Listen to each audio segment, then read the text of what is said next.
Hello and welcome back to the Mediocre Marketer. I'm your host, Whitney Cowell. Joining me today is Kenneth Burke. He is the VP of Text Request here in Chattanooga, and he is joining today to talk a little bit about marketing. So welcome, Kenneth.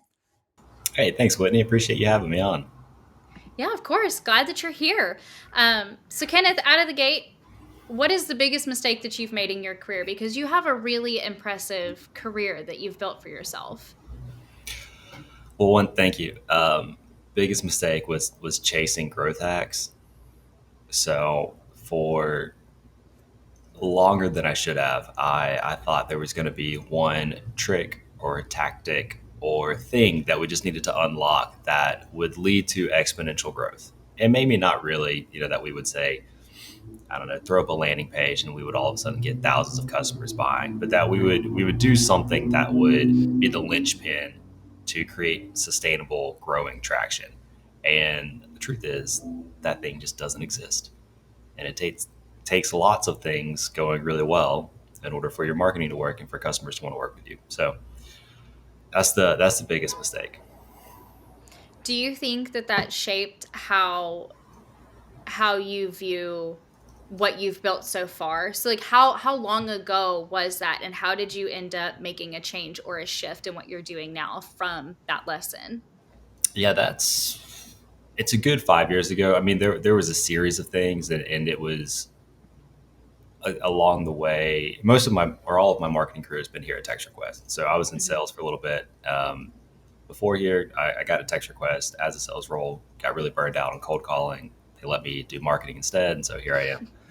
Um, and Yeah, there was a few years of that where I thought there would be some growth hack. I mean, the book Growth Hacker Marketing by Ryan Holiday had just gained popularity then too, so it was kind of Mhm. part of the ethos. There was the growth hackers community online, and yeah, so I got caught up in that for a few years and kind of lost the true message of it, that quote unquote growth hacking is supposed to be really applying the scientific method to marketing. So Right. you're trying something, you're experimenting, you're measuring it, um, and then you improve and iterate and move on from there. And that really got lost in the popular narrative, and I got sucked into it. Anyway, but since then, the things that we have found to really work have been um, often small iterative improvements and things that we can do well for a long period of time. And so, like content marketing and SEO was our first real big marketing led um, tactic that was profitable. Outbound email was still really profitable for us for years. Um, and that's nothing new. That's nothing fancy. That's Right. kind of just a numbers game and a little bit of research on your prospect, um, and then scaling it up. And so there are things like that that have paid off much more so. Yeah. Do you think that the growth hacks can work for people that have done the homework, that have the experience? Just out of Yes. curiosity. Yeah. I mean, I think yes, but it's not something that you can replicate necessarily. So um, you've got to have. It's kind of like going viral. Like you can do it. There's a recipe for it, but you also need a little bit of luck. You need a little sprinkle of magic in Right. there. Um, and so I'm trying to think of. I mean, Shopify is the one that comes to mind as a huge kind of growth hacking case study with their content. But it happened to be that they were just pushing for drop shipping and starting drop shipping businesses for so long that eventually they hit this threshold where everybody was searching for it and they had all the Right. content on it. And so, overnight it seemed they had a skyrocket in growth. But even that was still steady, consistent, a lot of hard work until it paid off. Right. Right. I think that's something that can be like that, the shiny object, right? Is we hear these things about hacks for any, I mean, there are life hacks. You could get on social media and find yourself in an endless hole of hacks for whatever it is you're looking to do.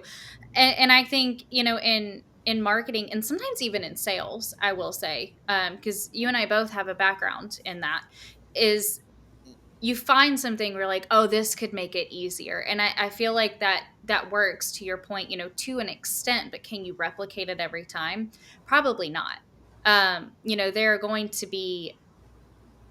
There are going to be those weird anomalies where you found a way. In my opinion, a hack for somebody that's experienced is just a simplified process that I feel like you go through trial and error to get to that point. And that might work for you and what you've been able to do, or the customers that you're targeting, or the space that you're at right now. But I don't know that hacks necessarily are conducive to growth. I, Yeah, I don't I don't see those two working side by side. I'd agree with that. And I see it, it tends to be more of one of two things. Either there is a new tactic you come across that can Hmm. be very helpful. And so, like, you know, changing your page titles and meta descriptions so to increase click through rate. Like if your page is Right. already showing up in search results, but people just aren't clicking on yours in particular, play with a copy there and try to make it more appealing. Like that's a little tactic. It can be a growth hack, I suppose, if you want to call it Is that. that a hack or is that a best practice Well, and though? that's the thing, though. So, as another point I was wanting to make is a lot of times I've noticed that the yeah the hacks are really just the things that should work, like should Right. work. So it would be the difference between um, I don't know. This is probably a headline somewhere. Increase conversions on your website by 50%, and it's literally just adding a buy now button to the top of your navigation. Right. It's like, yes, it's a small thing that's very helpful, but we've collectively been around the block enough that we know that should be a staple there. We know what the user journey looks like, and that's Right. just part of it. Yeah, it's interesting. We are in a culture now where hacks are very popular. I do see that phasing out though. I'm hoping it does. That's a trend that I hope to see die.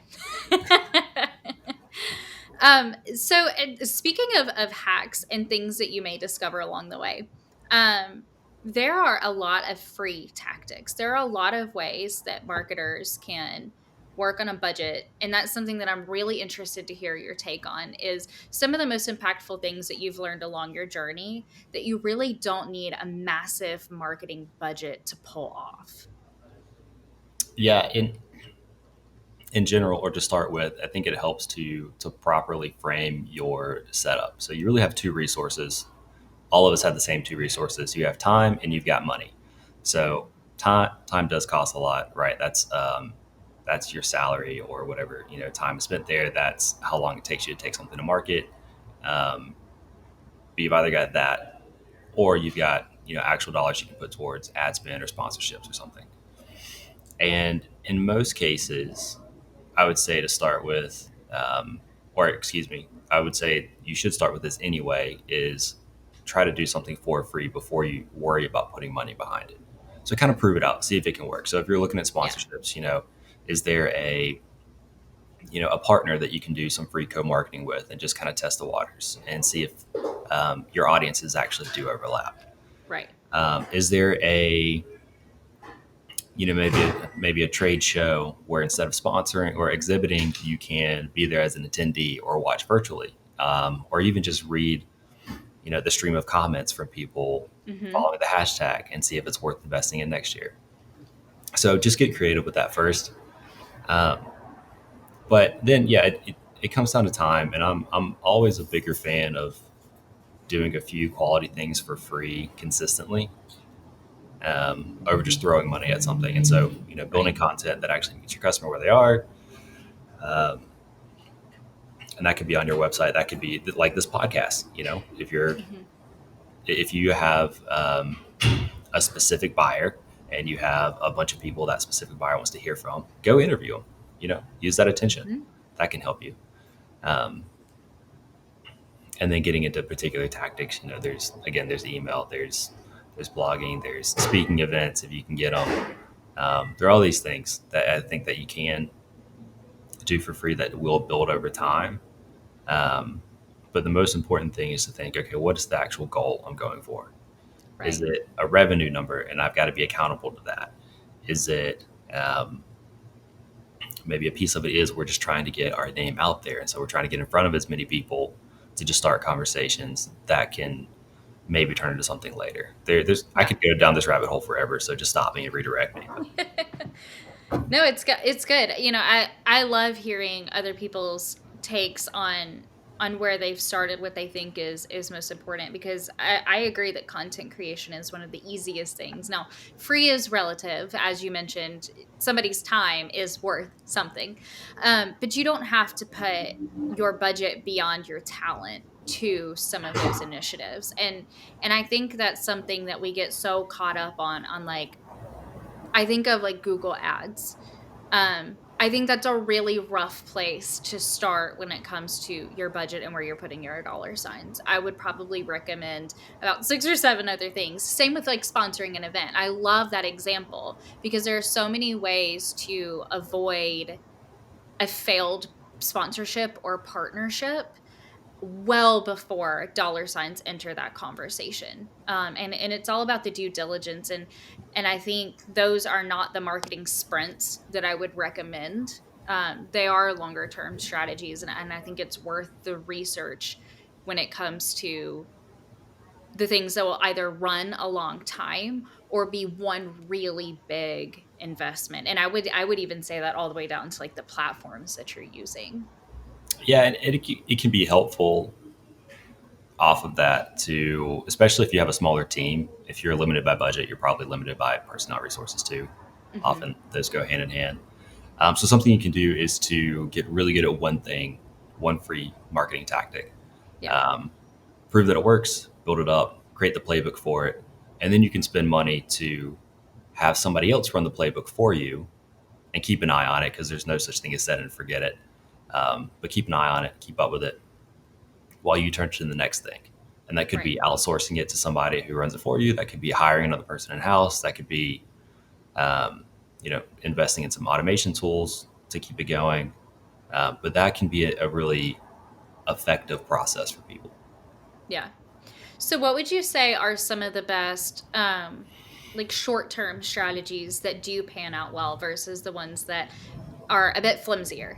They're not sustainable, they're not very impactful. What have you seen that does work out as a short term strategy option? Can you elaborate a little bit more on short term strategy? Because normally I think of strategy as long term by default, and short term is maybe the tactics to get there. And it's just semantics, but I want to make sure I'm not going in the wrong direction here. Sure. And, maybe somebody is going to correct me in the comments about this, but, I see the short term as things that are a very short turnaround time. For me, that's usually going to be like under 4 weeks to create it, to push it out. It's not going to have a lot of dollar signs attached to it, or at least most of ours don't. Whereas like running an ad on LinkedIn, I would say is a little bit more of a longer term because we're creating a lot of content behind it. There's different assets. We have to really plan. We have very specific goals, very specific targets that we're researching. Whereas there's some shorter term things that we can do, like a blog to warm up that conversation that we just promote on LinkedIn as like a post, or like specifically for the company that I'm at, we have a podcast and we like to repurpose that content in different forms on different social channels. That is a free short term kind of sprint that we do, that are around our services. Sure. So then, just the way I would think about it, short term is you're either going to be able to influence the very bottom of the funnel or the very top of the funnel. So Hmm. um, the top of the funnel is just getting somebody's attention. They haven't been thinking about you. They aren't looking for what you solve. But you can do something. You can create an ad, or you can do some fun marketing that grabs their attention and brings them in a little bit to at least look into who you are. And maybe you can pull them through the rest of the funnel, or maybe they just stay at the top for a while. But you can do that in the short term. Hmm. And that might be effective if you've got a really um, optimized conversion pipeline, as much of a buzzword mouthful as that was. Maybe that's something that can be helpful. If it is the Hmm. case where people who just if they're the right target customer, they see what you got, they want it, they want to buy it. That those companies do exist. Maybe that's good for you. And on the other end, If they have already gone through your sales process, let's say, and they're just kind of hanging on before they purchase, or pushing things off. Mhm. There are probably some things you can do to get them across the finish line, and it may feel a little more like sales, but marketing can always help a little bit. Right. Maybe it's an email campaign, maybe it's you send them it's Christmas right now, or just about to be as we're recording this, so maybe it's you Yeah. send them a holiday gift, and depending on your deal size, $30 for a nice piece of direct mail could be well worth it. Yes. So there's a bunch of things like that to consider, but trying to move somebody typically from the top of the funnel through the middle of it, through awareness, through the consideration, and then to make a buying decision, that normally takes a long time. And so that's where really the Right. meat of your strategy needs to focus. Mhm. But then to your point, yeah, there's a bunch of little things you could do to get somebody's attention, or to help them just across that finish line. Even Yeah. a last minute text to them to say like, hey, are you still interested in this? Mhm. We've got room to support your account in the next couple of weeks if you want to get going. Yeah. And to your point, it is part of a bigger picture. That I think leaving those by themselves fall into like random acts of marketing, which can be a huge waste of time. To just be frank about it. What are some of your like short term push them across the finish line little tactics? I know you mentioned a few, but is there one that you have that you favor? Pretty much what I just mentioned. Yeah, a lot of our Okay. push across are left to our sales team to make sure like, hey, we've got this happening. Come on, and then our marketing team supports that. So, is there a resource we can create to help them? Maybe there's a case study in particular, or there's a landing page or a testimonial or something. So there's some of that. A lot of times we find people just need extra nudges here and there. So having some champion customers share things on social, or tag a friend, or us just sending out a newsletter or featured email, Yeah. um, can often be the little catalyst that gets people over the line. But other than that, everything we move pretty effectively throughout the pipeline and ongoing. So So I do have I guess a question about how you guys advice that you may have for somebody that is in a saturated market, because you mentioned case studies and I love case studies, but in the supply chain sometimes it is very risky to publish case studies with a customer's name on it. How would you go about doing that, or what advice would you give to somebody that is maybe in a leadership role that knows that there are certain boundaries, but they still want to move forward with an effective piece of content that showcases they can do that job? I'm in B2B software, so it's a little bit different. There is a Yeah. switching cost that can be significant. So if we have a customer who works with us and loves us, which thankfully is a lot of them because our service team is great, then there's not much motivation for them to leave. Hmm. We're at a point in the market, and we're in a saturated market in text messaging software, but we're at a point in the market where um, there's not really a player who's significantly cheaper at this point. Hmm. And there's not really a player who offers significantly more. There are a lot of differences between people, and some have features we don't, and we have some things that they don't. Um, some charge a little less for a particular thing and a little more for another particular thing. But across the board, um, there's not a huge quick reason for somebody to switch in most cases, Yeah. and so that makes it really easy for us to say, hey, look at these customers who are with us, because we don't have to worry about them getting poached. People still try, competitors Sure. will still try, um, but it's not a major concern. Whereas maybe it is in logistics. I can't speak to that too well. Um, but I think look for other ways to leverage the trust that people would give to your customer. find a way to leverage the trust that people have in your customer, Mhm. and that could be getting them on a webinar, you know, and leveraging their network to bring people in. It could be if you are able to do events or host events, bring them up on stage to speak. One thing that is interesting we've seen is that if you actually go through the effort of highlighting your customer on your own platform, they are much less likely to leave you. You've built a Yeah. relationship. There's some intangible piece there, and so even if it feels like, oh well, why did, so and so could just go pick them off now, I just don't see it happening in practice. Don't quote Yeah. me on that. That it won't ever happen, but I don't see it happening much. Yeah, I mean, anything could, but I think if you have a strong enough relationship where you run it by them and say this, we'd like to do this. I also would agree. Like it's it's all hands on deck to make that happen. First of all, did the salesperson do their due diligence in the delivery of where this customer is at? Has the customer success or account management team done their due diligence in keeping them keeping the life cycle moving forward? Is it stagnant? If so, then that might not be the best customer to do this with. But on the marketing's end, part of our job is championing the stories of our customers, not just the stories of our company.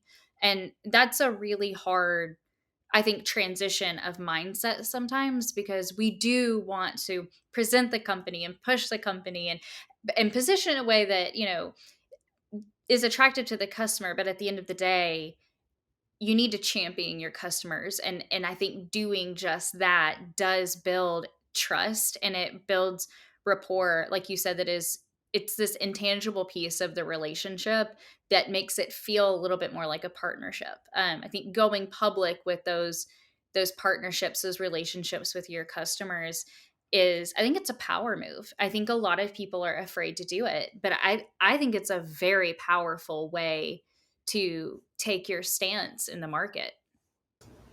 There's been a lot of talk over the last year or so about community and community led growth, and I think that fits exactly into what you were just saying.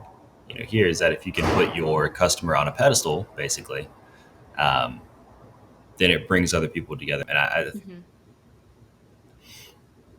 sometimes it can be easier or more effective or even more profitable to bring your target buyers together around existing customers than around your brand. And it's not a perfect fit for everybody's strategy. But if you can create a community, where customers are helping other customers out and learning from them and growing through them, Mhm. that's definitely going to help you bring in more accounts and keep Yeah. people for longer and all the good things that you want. Do you think that we'll see more of that in 2024? More of adoption of that style of marketing? I think so.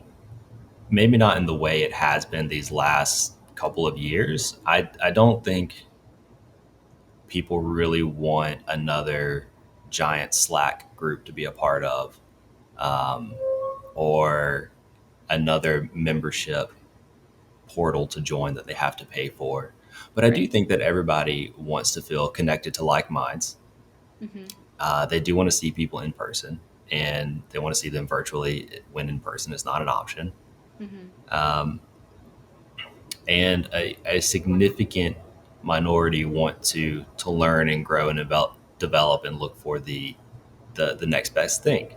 Yeah. And if you can find that group for your demographic or for your market, it could be local, it could be um, a nationwide industry, it could be lots of things. But if you can find that, create that, and just start to foster it, I think we'll see it happening a lot, but just on a smaller scale than some of the headlines would read. Yeah. I think people, especially the post-COVID world, another buzzword that I think is on its way out. I think we're far enough away from that, but I think people are going so far. I want to say backwards, but not in how we're connecting because of almost that starvation for connection that we missed. And so to your point, like people want to meet in person. I think it is so much more meaningful right now to go shake a hand. than it is to send an email, to, you know, to cold call, to leave voicemails. I think all of the touch points are really important, but what at least what I've noticed is people really value something as simple as the beginning of our conversation, a piece of mail. Something that just a handwritten thank you card, with a candy cane on it can go a long way. And I think that that's where we're going to start seeing. I think it, for me, I'm very excited for some of the campaigns that we'll start seeing kind of evolve from that. We've already seen some really brilliant ones in 2023. But it's also impacting, I think, sales and how sales is approaching their customer base right now. I'd agree with all of that. One thing is probably important for those listening to think about is what is your buyer's mindset whenever you are interacting with them in whatever way that is. Um, Google ads can have gotten really expensive. Hmm. We've seen cost per click for buying intent keywords go up like 3x this year, which is crazy. Yeah. And I hate that. But it's still, it's high intent. Somebody is actively searching for a software that we could provide a solution to, right? Um, Versus, direct mail, which I think is going to make a comeback because so many people have moved away from it. I think that's either the same price or it's getting cheaper and it's much less crowded now. So I think that's a good option going forward. But at that point, somebody's not actively looking for you whenever something comes in the mail. So you just need to treat those interactions differently and say, okay, well, how can I use, say direct mail to just get their attention and start building that relationship? Or maybe it comes on the back end to keep it going, Hmm. and then the ask or the action step comes later. Yeah. Yeah, I agree that you do have to change your mindset when you're changing platforms, or tactics, whatever that word is going to be. I guess depends on the department that you sit in, but very similar to like various marketing channels or various sales channels, and being mindful of those. And just like you said, what is the mindset of the potential buyer when I'm doing this, can change how those things are received. And sometimes the best efforts, but at the wrong time, just don't pan out. And it really sucks to see something fall flat from a simple, mistake that a little bit of additional research, could have resolved. Yeah, I agree completely. Something else too that you see leading to campaigns or strategies falling flat is people just don't give them enough time Mm, either. Um, and talking about the shiny new thing at the beginning of this, I can't tell you how many times we were doing something and maybe it was going fine, you know, but then a new idea came up and we said, okay, let's try that, and we pivoted. And then maybe it was a few weeks later or a few months later, and another new idea came up and we pivoted to that. Or maybe we tried to do all of the things and we realized we couldn't do any of them well if we were trying to do all of the things. yeah. Um, so I think it's good, stick to something consistently for a long time and you'll see it pay off. It'll evolve. You'll need to change things here and there, but just be careful not to try to do too much. Yeah. That's the hardest part for me, is that waiting game, that in between space where you see the numbers take off and then you see them kind of plateau a little bit, and then you're just waiting and waiting, and then you tweak but you don't fully pivot. That's, to me, that is the hardest part, because I do sometimes get that shiny object syndrome, and I want to go chase the next thing or try something completely different and see if it's better. Um, and the timing for that might not be quite where it needs to be for the new initiative.